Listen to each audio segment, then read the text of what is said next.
Hello বন্ধুরা, Shweta village food cooking চ্যানেলে আপনাদের সবাইকে স্বাগত জানাচ্ছি। আশা করছি আপনারা সবাই খুব ভালো আছেন আর সুস্থও আছেন। আর এদিকে কিন্তু আমিও ঠিকঠাক আছি, আর ঠান্ডাটা কিন্তু খুব দারুণভাবে পড়ছে। তো এই সময় পিঠে না খেলে কি চলে? তো আজকে আমি খুব সহজভাবে পাটিসাপটা পিঠে বানিয়ে দেখাবো।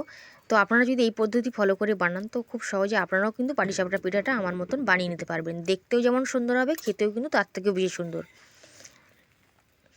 আর ভিডিওটা শেষ পর্যন্ত দেখার জন্য আপনাদের সকলের কাছে কিন্তু অনুরোধ রইল। আর যদি ভালো লেগে থাকে অতি অবশ্যই ভিডিওটিকে লাইক করবেন, চ্যানেল নতুন এসে থাকলে চ্যানেলটিকে সাবস্ক্রাইব করে নেবেন, আর কমেন্ট করে অতি অবশ্যই জানাবেন যে কে কোথা থেকে দেখছেন আর কেমন লেগেছে আপনাদের। চলুন তাহলে কথা না বাড়িয়ে পিঠের রেসিপির দিকে চলে যাচ্ছি। তো পিঠেটা বানানোর জন্য প্রথমেই আমি পুরটা বানিয়ে নেবো। তার জন্য একটা নারকেলকে কুড়িয়ে নিয়েছিলাম। এখানে আমি নারকেলের পুর দিয়ে বানাবো, আপনারা সন্দেশের পুর বা ক্ষীরের পুরও দিয়ে নিতে পারেন। তো কড়াইয়ের মধ্যে নারকেলের পুরটাকে দিয়ে দিলাম, আর দিয়ে দেবো পরিমাণ মতন চিনি। এখানে আমি চিনি দিয়ে বানাচ্ছি, আর মিষ্টির পরিমাণটা আপনারা বাড়িয়ে কমিয়ে নিতে পারেন। আমি এখানে চিনি দিয়ে বানাচ্ছি, আপনারা গুড় দিয়ে বানাতে পারেন বা গুড়ের বাতাসা দিয়েও বানাতে পারবেন। চিনিটা দিয়ে নাড়াচাড়া করতে থাকবো। দেখুন কিছুক্ষণ পরেই চিনিটা কিন্তু গলে গেছে। একটু নাড়াচাড়া করলেই চিনিটা গলে যাবে, আর এইভাবে নাড়াচাড়া করতে থাকতে হবে। এইভাবে নাড়াচাড়া করেই কিন্তু আমি নারকেলের পুরটা বানিয়ে নেব। তো দেখুন কিছুক্ষণের মধ্যে কিন্তু নারকেলের পুরটা হয়ে গেছে, বেশি সময় লাগবে না, 10 মিনিটের মধ্যে কিন্তু নারকেলের পুরটা রেডি হয়ে যাবে। তো এরকম জড়ও হয়ে যাবে। তো দেখুন খুব সুন্দরভাবে রেডি করে নিয়েছি। এখন একটা পাত্রের মধ্যে নামিয়ে নিচ্ছি। এবারে ব্যাটারটা বানিয়ে নেব। তো তার জন্য 2 বাটি আমি দিয়ে দেবো, যে কোনো একটা বাটি মেপে নেবেন। 2 বাটি আমি মেপে ময়দা দিয়ে দিচ্ছি, আর দিয়ে দেবো ওই বাটিটারই মাপ করে 1 বাটি চালের গুঁড়ো। এটা মেশিনে ভাঙানো চালের গুঁড়ো, আতপ চালের গুঁড়ো নিয়েছি এখানে আমি। চালের গুঁড়োটা একটু অল্প দিতে হবে, ময়দার ভাগটা বেশি রাখতে হবে। দিয়ে দিচ্ছি স্বাদ মতন লবণ। পাটিসাপটার ব্যাটারটা কিন্তু বানিয়ে নেওয়ার জন্য রেডি করছি। খুব ভালো করে লবণটা একটু মিশিয়ে নিচ্ছি, আর চালের গুঁড়ো এবং ময়দাটা ভালো করে মিশিয়ে নিচ্ছি শুকনো অবস্থাতে। এরকমভাবে একটু মিশিয়ে নিলে কিন্তু বেশ ভালো ব্যাটারটা তৈরি হয়। এবার আমি অল্প অল্প করে জল দিয়ে কিন্তু ব্যাটারটা গুলিয়ে নেব। এখানে দুধ দিয়েও কিন্তু ব্যাটারটা বানানো যাবে। দুধ দিয়ে বানালে টেস্টটা দারুণ হয়, তবে আমি এখানে আজকে জল দিয়েই বানাবো।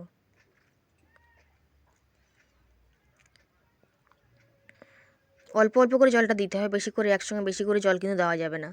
আর যে দলাগুলো পাকিয়ে রয়েছে এগুলো খুব ভালোভাবে হাতার পিঠটা দিয়ে কিন্তু এভাবে একটু মেল্ট করে নিতে হবে, খুব সুন্দর করে মেল্ট করে নিতে হবে। আর ব্যাটারটা কিন্তু খুব পাতলাও হবে না, আর খুব বেশি ঘনও হবে না। ঘনত্বটা কেমন হবে আমি একটু কাছ থেকে দেখিয়ে দিচ্ছি, এইরকম কিন্তু হবে। আর হাতার পিছন দিকটা দেখুন, একটু দাগ দিয়ে দিচ্ছি। সহজে কিন্তু দাগটা মিশে যাচ্ছে না, তাহলে বুঝতে হবে কিন্তু ব্যাটারটা এরকম করেই বানাতে হবে। আর এই ব্যাটারের মধ্যে চিনিটা দিতে আমি ভুলে গেছিলাম, তো চিনিটা এখন দিয়ে দিচ্ছি। 2.5 চামচ চিনি দেবো, খুব বেশি চিনি দিলে কিন্তু এগুলো উঠবে না, তাওয়ায় লেগে যাবে। তা আমি সেই জন্য আমি 2.5 চামচ চিনি এখানে দিয়ে দিলাম। চিনির বদলে গুঁড়ো কিন্তু দেওয়া যাবে, তবে মিষ্টিটা একটু কম রাখতে হবে। খুব ভালো করে মিশিয়ে নেব। এবার পিঠেগুলো বানিয়ে নেব। তো কড়াইতে একটু তেল দিয়ে নিয়েছি, সেটা আর দেখাইনি। তারপর 1 হাতা ব্যাটার নিয়ে আমি ভালো করে হাতার পিঠটা দিয়ে গোল করে নিচ্ছি। আপনারা কিন্তু কোনো ফ্ল্যাট কোনো কিছুতে বানালে সেটা ধরে ঘুরিয়ে নিতে পারেন। হাতার পিঠটা ধরে ঘুরিয়ে নিলেই কিন্তু খুব সহজেই কিন্তু রেডি হয়ে যাবে। এবার কাছ থেকে দেখিয়ে দিচ্ছি, দেখুন পিঠে যখন হয়ে যাবে এই সাইডগুলো কিন্তু উঠে আসবে। আর একটু খুন্তিটা দিয়ে দেখে নিতে হবে যে পিঠেটা উঠে আসছে কিনা। প্রথমে একটা দুটো একটু গুলিয়ে গেলেও গুলিয়ে যেতে পারে, তখন কিন্তু ময়দাটা একটু বাড়িয়ে দেবেন। চালের গুঁড়ো দিয়ে বানানো তো, তাই একটু অসুবিধা যদি মনে হয় তাহলে ময়দাটা একটু বাড়িয়ে দেবেন। এবার নারকেলের পুরটা আমি একটা সাইড বরাবর দিয়ে দিলাম, দিয়ে একটা সাইড বরাবর ভাঁজ করে দেব। কোনো রকমের ঝামেলা ছাড়াই কিন্তু এরকম সহজভাবে আপনারাও পাটিসাপটা পিঠেগুলো বানিয়ে নিতে পারবেন। বাজার থেকে কিনে খাওয়ার কোনো প্রয়োজন পড়বে না। এবার এক সাইড ধরে মুড়ে দিলাম। কয়েক সেকেন্ডের জন্য একটু রেখে দিচ্ছি তাওয়ার মধ্যে, একটু উল্টে দেব, দিয়ে কয়েক সেকেন্ড রেখে দেবো, দিয়ে তুলে নেব। তাহলে কিন্তু একটা পাটিসাপটা পিঠে আমার রেডি হয়ে গেল। এখন 1/2 হাতা ব্যাটার দিয়ে দিচ্ছি। একটু তেল কিন্তু ব্রাশ করে নিয়েছিলাম চাটুর মধ্যে। 1/2 হাতা ব্যাটার দিয়ে দিচ্ছি, বেশি করে ব্যাটার কিন্তু দেওয়ার দরকার নেই। আমি মোটামুটি মিডিয়াম সাইজ করেই বানাচ্ছি, খুব বড় করেও বানাচ্ছি না, খুব ছোট করেও বানাচ্ছি না। কিছুক্ষণ পর কিন্তু একটু দেখে নেব যে সাইডগুলো উঠে আসছে কিনা। একটু যদি না উঠে আসে একটু তেল দিয়ে দেবেন, তাহলে খুব সহজে উঠে আসবে। এবার একটা সাইড বরাবর নারকেলের পুরটা দিয়ে নেব।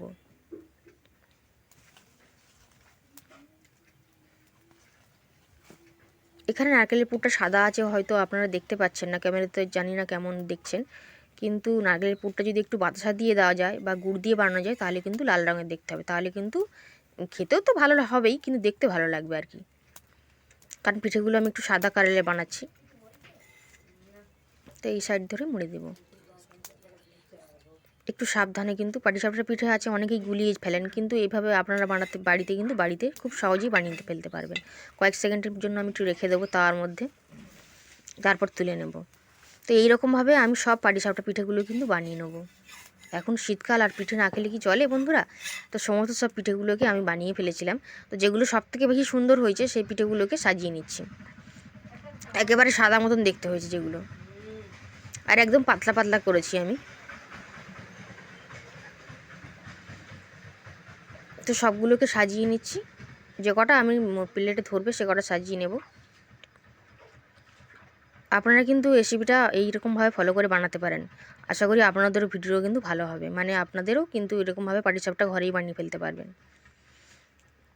তো কয়েকটাকে সাজিয়ে নিয়েছি, এবার একটু ঘুরিয়ে দেখিয়ে দিচ্ছি, আর একটু ভেঙেও দেখিয়ে দেবো যে ভিতর থেকে কতটা। এবং পাটিসাপটা পিঠাটা খুব নরম হয়, এইভাবে বানিয়ে দেখবেন, আর খেতেও কিন্তু দারুণ লাগে, আর এই শীতকালে কিন্তু দারুণ লাগবে। এবার একটাকে ভেঙে দেখিয়ে দেবো যে পিঠেটা কত সুন্দর খেতে হয়েছে। পিঠের মাঝ বরাবর একটু ভেঙে নেব, কতটা নরম হয়েছে দেখুন। এবার পিঠেটা রেখে দিচ্ছি। বন্ধুরা, আজ তাহলে এই পর্যন্ত, আবার হাজির হয়ে যাব আমি অন্য কোনো রেসিপি। ততক্ষণ আসলাম।